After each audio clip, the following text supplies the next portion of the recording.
మేడ్చల్ మల్కాజ్గిరి జిల్లా పరిధిలోని వివిధ మున్సిపాలిటీలు మున్నూరు కాపు సంఘ నాయకులు సీనియర్ కాంగ్రెస్ నాయకుల ఆధ్వర్యంలో సీఎం రేవంత్ రెడ్డిని కలిసి వినతి పత్రం అందించారు.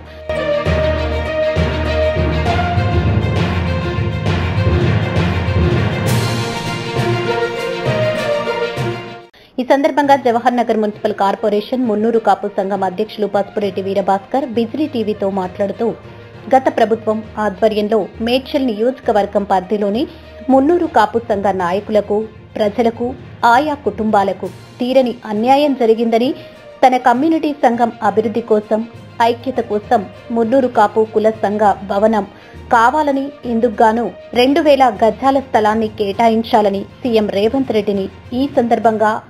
తమ సంఘ నాయకులు కోరినట్లు జవహర్ నగర్ మున్సిపల్ కార్పొరేషన్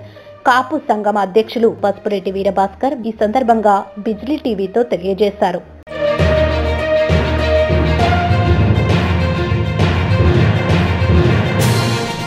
తమ వినతి పత్రాన్ని స్వీకరించిన సీఎం రేవంత్ రెడ్డి సానుకూలంగా స్పందించారని, సత్వరమే తమ మున్నూరు కాపు సంఘానికి న్యాయం చేస్తారని హామీ ఇచ్చినట్లు భాస్కర్ తెలిపారు.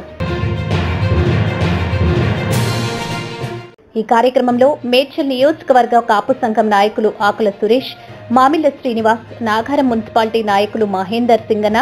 Balaraju Patel, Y Subbarao, K Satyanarayana, G Narasimhulu తదితర నాయకులు సీఎం రేవంత్ రెడ్డిని కలిసిన వారిలో ఉన్నారు.